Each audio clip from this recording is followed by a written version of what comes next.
的委员啊。那所以呢，今天呢，他来跟各位呢第一个讲一讲，就是从这个在这个日本呢，在这个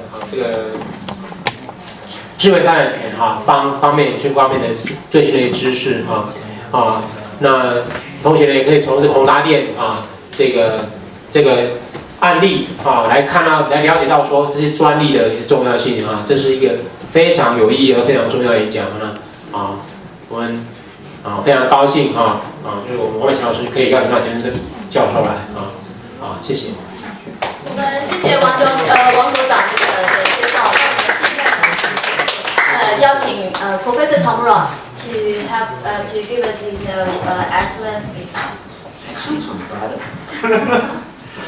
Ladies and gentlemen, students, thank you very much for a nice introduction, Professor Wang. And today I would like to show you some. English is okay? Very good, very good. Actually, English is okay for me, but I would like to try. And so today, I know that my lecture has to end until 2 o'clock. So because of the shortage of time, I would like to skip some PowerPoint slides. And I would like to make a Q&A time for 10 minutes. So if you have some questions, please raise your hands after my presentation. Okay, so first thing I'd like to tell you, sorry.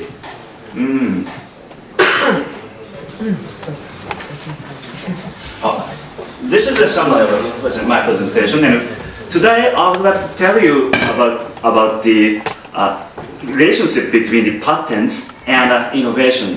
And main topic is whether the patents will really promote the innovation or not.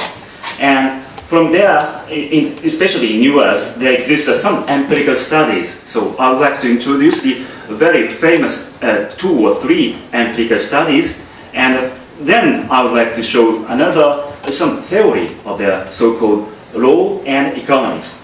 And finally, if the time permits, I would like to show you some examples, especially in the automobiles or biotechnology or IT industry. And in these industries, the relationship, the patents and the innovation is really intertwined to promote the innovation or not. So I would like to divide my presentation into these 3 parts. And first, the empirical studies about the relationship between the patents and innovation. So first comes the very famous Yale survey. And it was performed in the US in the 1980s, and it comprises the survey performed by some famous scholars from Yale University or Yale Law School. So we call it Yale survey. And this survey comprises the empirical study based on questionnaires to R&D or research and development managers in the United States firms. Actually, in total, 650 managers in 130 industries. And the goal of this empirical study or questionnaires is to identify the expected means of appropriability or methods of amortization of the investment for innovation. So, if you are the member of the firm or company which is doing R&D, then you should spend too much money maybe to make some new innovations of services or goods. So if you are the company managers, you should think about how to give it back or how to make a profit from such huge investments. And this survey wants to identify the manager's expectation, how to make a profit from the investment. And there are some alternatives. One of the alternatives is, yes, of course, the patents itself, but there are some alternatives other than patents, and they would like to identify which of the alternatives is the most important for them. And actually, you can see the very low line, the lowest line, patent and lead time and running period advantage or sequence or something like that. Okay, I would like to go on to the next slide. And these are findings. The finding first is very important, is the other means of appropriation or method of amortization, then patents are very important for them. So I think I should explain what is lead time. It's a first mover advantages. So if you innovate, or if you praise the competitor about the newer product or newer services, then you definitely will have some first mover advantages. Because if you make a very new innovation like the, I don't know what you call it in Chinese, the Walkman,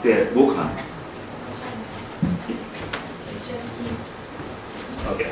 Anyway, we call it Walkman in Japanese. So can you understand it? Oh, no problem. Then actually Sony in the 1970s have made a very progressive innovation. We call it mobile radio cassette recorder.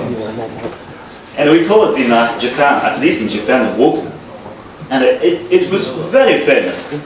So after the success of such a very progressive innovation, Sony had acquired very huge goodwill or huge reputation. Oh, Sony is a very good innovator, everyone thinks. So actually, Sony had some patents on that Walkman type of innovation, but if Sony had not yet acquired any patents at all, but still Sony would have some very good asset, like the very good reputation, and it is one of the characteristics of the good side or upside of the fast mover advantage or lead time. So company, we would like to make the innovation to get patent, but sometimes not to get patent, sometimes to seek for this first mover advantage too. And then comes from, then there's trade secrecy. I think most of you has heard something like trade secret or trade secrecy. And if you were the company manager again, then and you made some innovations, and if you can keep this new information or new information of innovation, if you keep it secret, then you can have a huge advantage which your competitor cannot get any information at all. So you know the Coca-Cola? Coke? Very difficult to pronounce for me. Coca-Cola or Coca-Cola in Japanese. And maybe some of you know the secret of the Coca-Cola. Actually, any competitor cannot make the very same Coca-Cola because the composite of that very fine drinking, actually I am a little bit addicted to that Coke, and the composite of it is kept in secret for these maybe 100 years. If you get a patent, you can get a patent of Coca-Cola, but still you have to open it, open the information for public, because you have to apply. If you would like to get a patent, you have to apply to the patent office, and to get a patent, then you should publicize the information innovation to public. So patent has duration. Well, patent has duration or time of the protection, a period of protection. So after 20 years, you have to, the patent will be vanished at all. Then the public knows the secrecy of the code if you get the patent. And after 20 years, there will be no patent. Then you will lose everything, advantage. You will lose every advantage in information. But if you keep it secret, then you don't have to publicize it because you do not have to apply that invention to the patent office. So Coca-Cola bottlers made up their mind to keep this information secret, and very fortunately for them, it has been kept for these 100 years. So trade secret or possibility of keeping the secrecy, again, this is another means of appropriation. And finally, you should definitely know what is a patent is. And this was the finding of the Yale survey. And it's a very, I think to some of you it's a very interesting or it's very surprising because the patent cannot get the #1 seats among these alternatives. Actually, lead time ranks top in these methods, alternatives of appropriation. And for the process innovation, secrecy ranks second, and patent can get only third place. And for the product innovation, again, lead time ranks top, and patent next, and the third place goes into the secrecy. And you know that for the product, keep the information of innovation secret is a little bit relatively difficult because you have to sell the product to make money. But for the process innovation, you can keep it in your factory. The factory means making some new goods or new service, new goods. And so the secrecy can get a relatively more important role in appropriation in observation in process innovation than the hard product innovation. And still, it's very important to observe that the patent cannot get top rank first for both innovations, or both in the process or product innovation. And finding two of this famous Yale survey is the significance of patent varies widely between industries. So actually, patent is more effective in drugs and chemicals. So for the drug innovation or for the new chemical compounds, the R&D manager will expect the patent is very, very effective. But the another industries like automobiles or the home electronics, they think the read time, the secrecy is much important than patents. So next very famous empirical study was performed in the 1990s, 10 years after the Yale University. We call it Carnegie Mellon survey because this second empirical study was performed by the scholars from Carnegie Mellon Law School. And it is more important for Japanese because later, in late 1990s, this Carnegie Mellon survey was integrated into the empirical study to the Japanese industries also. And these two, Carnegie Mellon survey and the later the survey on the Japanese firms, was intentionally implemented by the same manner as Yale survey because they want to ascertain the trends after 10 years, trends in the 1990s. Was it the very same as 1980s or not? So it comprises again the questionnaires to research and development managers in 826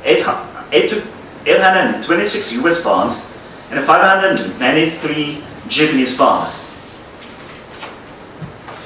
And actually, findings vary the same as Yale University. And you can see the numbers. In Japan, for the product innovation, legal trials ranks first, and patents occupy the second place. And it is very interesting to see in Japan the patent is more important. Patent was felt more important than the US, because you can see the findings of the US survey, and patent can occupy only 6th place. But in Japan, the patent occupies 2nd place. But still, we should say, even in Japan, patent cannot get the rank, the first one in the Japan too. And this is the findings of the process innovations. And again, the complementary management, it's a little bit difficult to explain it, but it's some kind of one of the mid-term advantages. So if you sell some goods, and if you make some new innovations in some new goods or new services, then you can expect more profits from the such newer goods or service itself, but still you can expect more profit from the other goods, but closely relating to that product also. And secrecy ranks 2, and lead time ranks 3rd, and patents can get occupied 4th place in Japan, and you cannot find any shadow of the patents in these top 5 categories in the United States. So the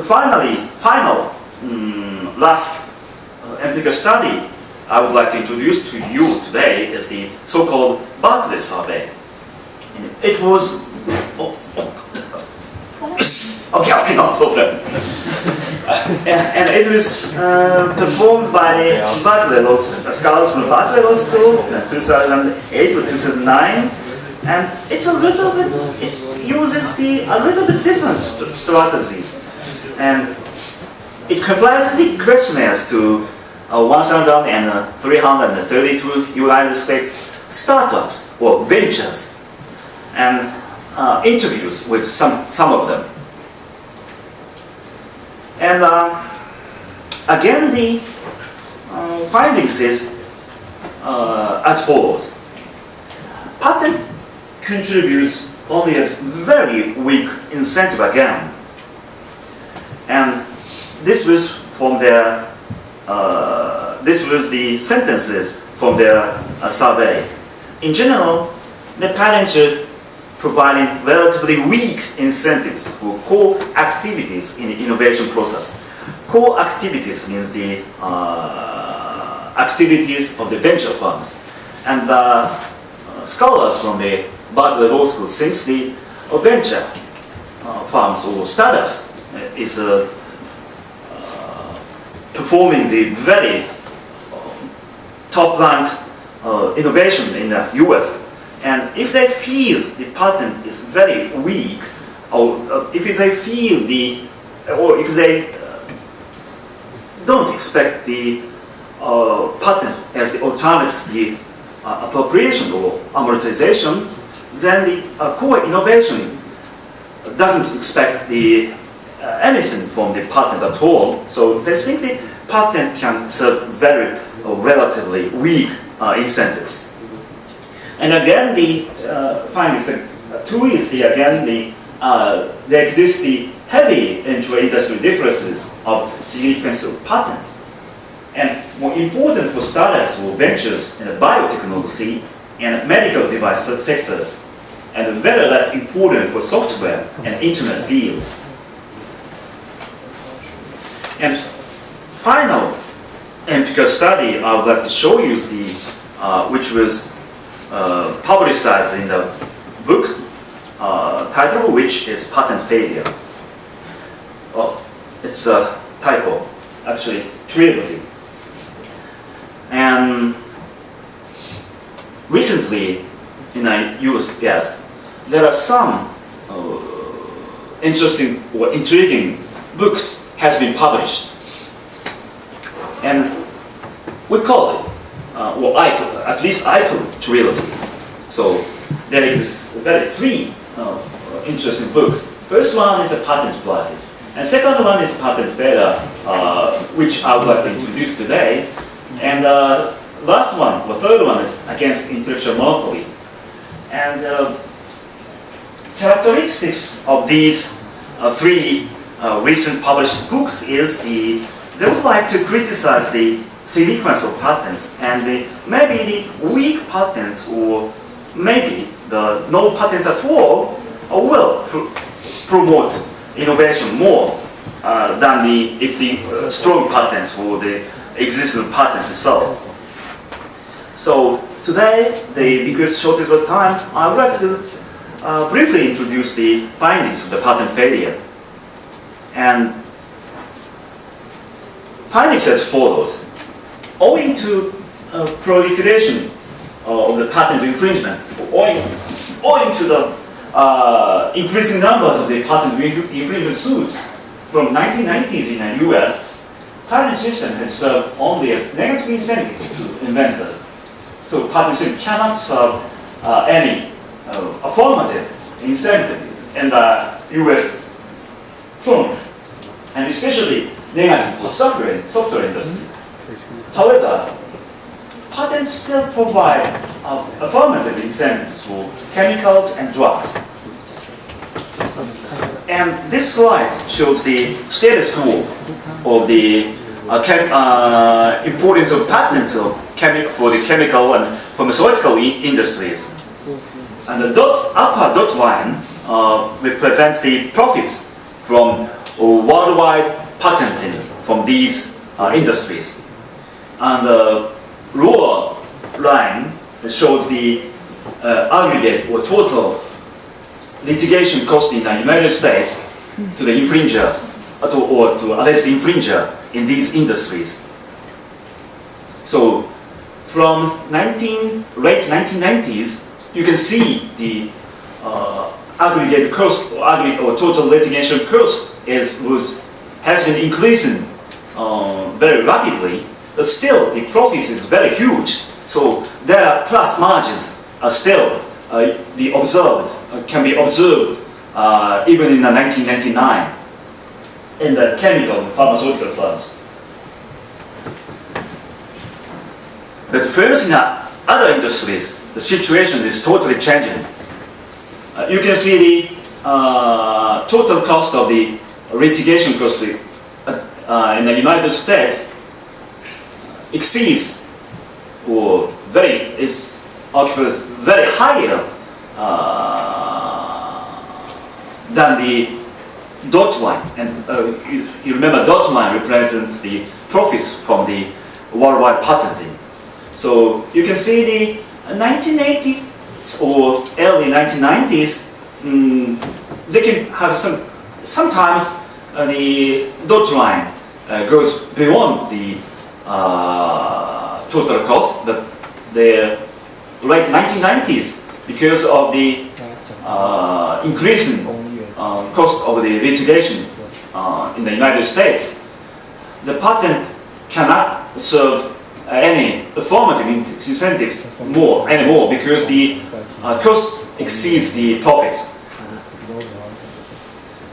And then I would like to move on to the analysis of the law and economics. Oh, I should skip. Actually, there are very many theories in this field of the patent law, a relationship between the patent law and economics. And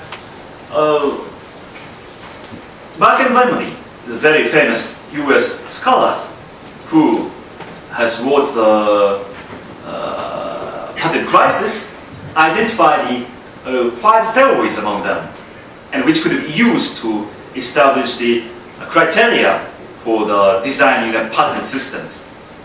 And these are 5: prospect theory, and competitive innovation theory, and cumulative innovation theory, and anti-commons theory, or patent tickets problem. So first, I would like to introduce what is the prospect theory. And prospect theory was proposed by another famous lawyer in the US, Edmund Kitch, in the 1970s. And Kitch wanted to point out the importance of the inhibition of the rent-seeking for the same innovation, or inhibition of the investment for the same invention. And would like to provide some incentives to further invest in the related inventions. And under this theory, Kitch would like to propose that patents should be granted as soon as possible after filing a patent application. So he would like to promote the innovation by utilizing the exclusiveness of the patent rights. And he is actually pro-patent, so he would like to approve of the early patenting, or he would like to approve more strong patent. And the competitive invention theory, which was advocated very many scholars, and mainly represented by that of the Kenneth J. Arrow, the very famous novelist, winner of the Nobel Prize. And he would like to say, what he would like to say is the innovation can be promoted more by exposure to competition than by granting patents. So he would like to deny the patents at all. So it's a very opposite from the prospect theory by Kitch. And why he would like to deny the importance of patent? Because the monopoly conditions created by patent rights make companies which has already the patent itself become very lazy, and sometimes they would like to utilize it to prohibit the competitors' innovation. Then patent will be utilized to prevent further innovation. And the next come the cumulative innovation theory, which was advocated by Robert B. Marges and Richard Nelson. And they would like to point out the necessity of providing incentives for both basic and improvement inventions. And they would like to say patents should be issued to inventions. Invention means the patents should be issued to the both for the basic inventions and for the improvement inventions also. And to do so, they think the both patents means the patents for the basic innovation and patents for the improvement innovation. And both patents can serve to promote the basic invention and basic innovation and improvement innovation too. And blocking is a little bit difficult, so I would like to skip it. And the next 1990s, the very famous anti-commons theory has been proposed by the Heller and Eisenberg. Both of them are again the US scholars. And the tragedy of the anti-commons, which was advocated by them, is the existence of too many patent rights hinder or prohibit the use of individual rights. Actually, if you have too many patents, then the second runner or the competitor cannot get clearance of the too many patents at all. So only thing they can do is to evade from that industry. So anti-commons theory would like to stress on the importance of diminishing the numbers of the patents itself. And finally, the patent secrets problem. Then because of the shortage of time, I cannot go into details of what is a patent secrets problem, but still I can say it's very similar to the anti-commons problem too.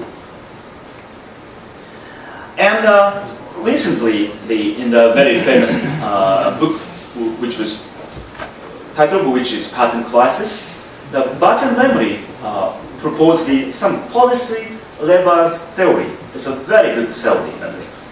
And they say these 5 theories, these 5 means these prospect theory and I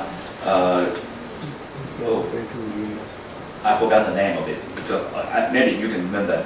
So these 5 theories are actually applicable to different technological fields, and they would like to say the prospect theory can be applied to the pharmaceutical industry because of these reasons. And competitive innovation theory can be applied to business methods because the business methods were not considered patentable for a very long time. And they were still developed regardless of that everyone thinks the business method cannot be patented at all. So it means the business methods can be innovated without patents at all. So Buck and Lemery wants to say the competitive innovation theory can be applied in the business method fields. And cumulative innovation theory can be applied, they say the software industry, but actually the recent trend shows something's wrong in that software industry. So actually it can be observed in the home electronic industry in Japan.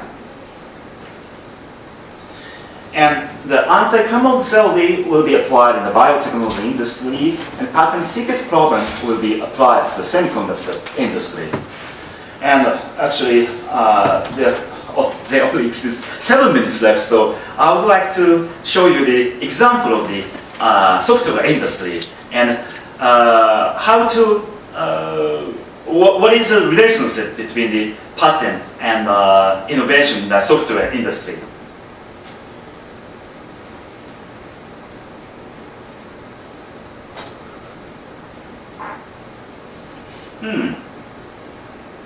You know, maybe most of you know that the IT or information technology industry utilizes the numbers of patents in a single product as a result of digitization technology. And actually it is not uncommon for as many as 500 to 1,000 or more patents to be used in a single standardized technology in this IT industry field. And with more and more patents being utilized in the development of new products, the tragedy of the anti-commons is becoming apparent. And in order to deal with the anti-commons problem, standard-setting organizations require its members to grant licenses for all of their patents under the reasonable and non-discriminatory conditions. But nevertheless, there will always be outsiders which do not participate in the standardization process and yet enforce their patent rights. And once technical standards have been agreed, substantial relation-specific investments are made in order to prepare product lines. So if a patent is enforced following such activities, the alleged infringer will probably be forced to pay high license fees in order to avoid an injunction. And actually, with the rise of the patentees who do not themselves make products, the so-called patent troll problem is increased because such companies have no reason to fear retaliation from the competitors from the patent right, and there is no incentive for them to license. So gist of this story, or upshot of this story, is again that the royalties is to be paid for these patent trolls are often very high. And it is not because of the technical merit of the patent, but for the harder problem and the effect of these network effect because of the Holder problem itself. So actually, recently, it is necessary to take measures against patent laws or anti-commons in the IT industry. It is inevitable, actually. And one such measures may be to limit the patent holder's rights to injunction and award only damages. And this type of some modification of the patent rights can be observed already in the United States Supreme Court in 2006. Actually, this very famous eBay case of the United Supreme Court would like to limit the availability of the injunction and some settings in the patent litigation. And also in Japan, some decision wants to follow this eBay trend from US. So actually the traditional view means the patent right is a very exclusive right, and injunction or prohibition of the patent right is a nature of the patent right. So you cannot, or court cannot deny the remedy of the injunction at all. This type of the traditional view needs to be modified if the purpose of the granting a patent right is to encourage innovation. And actually the very huge anti-commons problem is existing in this information technology industry. So actually I would like to say more and more interaction in many fields, but still only 3 minutes left for me, so I would like to welcome the question from the students. It's okay. 同学有没有什么问题？问问题加分哦。你用中文问我，帮你发。If you feel the difficulty in speaking English, you can cast a question in Chinese, and my secretary will translate into maybe English or Japanese. Okay, Japanese. 因为你想问什么都 OK 啊，你问说他怎么变成一个大教授也 OK 啊 ，whatever。谁要问一个问题 ？OK， 你用中文讲没关系。我想请问一下他有关于宏达电还有Apple 的问题。He would like you to comment on the litigation regarding the Apple and HTC, those phones. What's your comment? I am very sorry to say that I'm not a specialist at Taiwan patent law. Maybe Professor Wang would like to explain, or wants to explain it, or later. I am very sorry. I'm competent. 他说其实就是这个技术上的事情，我在课堂再跟你们讲。但是I think what I want to know is about your general comment regarding this litigation on technologies. Actually, I already show you that there exists a very big anti-commons problem in the IT industry, especially in a mobile phone. So the litigation cost is very high, and the litigation between the Apple versus HTC is only the one case, and there's a very huge number of the cases in that. You can see maybe more than 30 or 40, or maybe more than 50 cases worldwide. Actually, I was already involved in 3 or 4 cases in Japan and US. So I'm sorry to say I do not know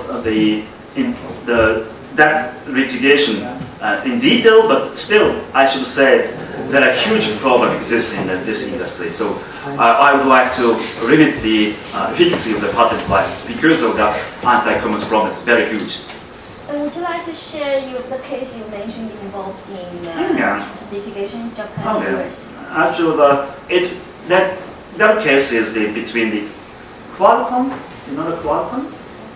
Okay, the very famous patent innovator in this mobile phone technology. And Qualcomm, the US first, and is a plaintiff, means the patent holder. And some Japanese company like the Panasonic, you can say what is a Panasonic? Yeah, we know Panasonic. Panasonic or some other companies is a defendant. alleged infringer. And Qualcomm wants to utilize their patent rights to actually to elevate the royalty rate of their license.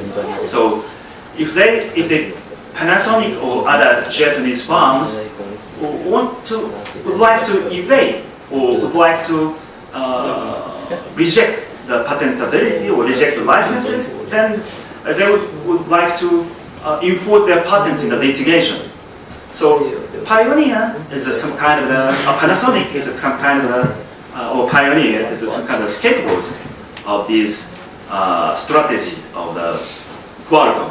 So the many other Japanese companies has to say, yes, okay, I should pay because I don't want many monies in the litigation. So I would like to, the offer from the license offer from the Qualcomm is a little bit relatively high, but still, if we refuse these offers, then Qualcomm definitely goes to the litigation. Then the litigation cost is very, very high. So okay, we should admit these relatively not expensive royalty or something like that. So I should say the litigation was utilized to elevate the royalty fee in the Qualcomm strategy. 刚刚教授说，像 Qualcomm 他就去告那个 Panasonic 这些公司，那其实他就希望说，借着这个诉讼提升他们那个权利金啊。那很多时候因为诉讼的金额是很高，我们之前讲，我可能一个诉讼的那个律师费就至少150万美金起跳嘛，然后赔偿金是几百个百万美金嘛，所以基本上很多公司可能愿意就是被告怕被告或什么，就会愿意多付一点权利金而不去诉讼，而且诉讼会拖很久，不只有说到时候可能要赔钱花律师费，还有可能是股票公司的股价是会下跌，影响很大，所以基本上诉讼变成是一个手段。所以刚刚教授讲一个是 anti-common 的那个问题，他觉得应该要来限制专利的那个权利这样子。Oh, quite good summarization. Any more questions? Professor Tamura, would you like to share your learning experience, how you start your career in IP and how you reach your status to inspire our students? Okay, thank you. I graduated from the University of Tokyo, and at that time, I would like to be some lawyers, but I know me because I know myself because I'm not so good at to making money at all, and I like to read the many books. So and very fortunately, my supervisor invited me to the academia. So it's very fortunate at that time.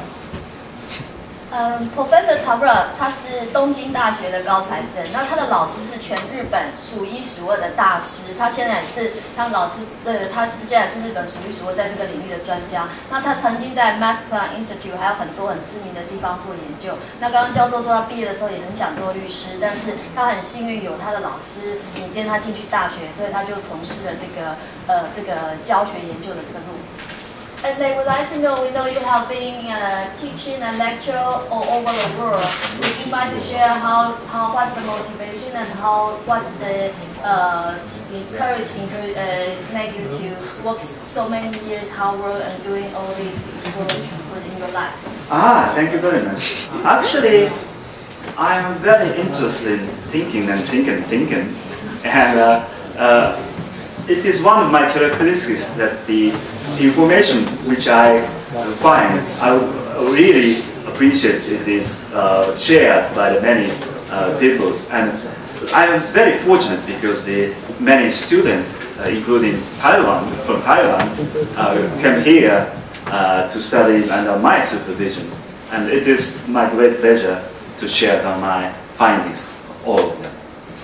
教授说他很喜欢跟人家分享，他很喜欢思考，所以他很喜欢到处去教学。然后他也很高兴说有很多台湾的学生去跟他学习。像我们刚刚看到前面这个姐姐，她就是到他那边，她是我们台湾过去在那边念博士班，那现在这边做研究员。那前面那个年轻的哥哥呢，他是这个北京毕业的，然后他现在是在北京知识北京智慧财产局的官员到日本去念书，所以其实有很多人到那边去跟他学习。所以我们也希望各位同学努力的加油，有一天也希望你可以到那边跟 Professor Tomura 学习。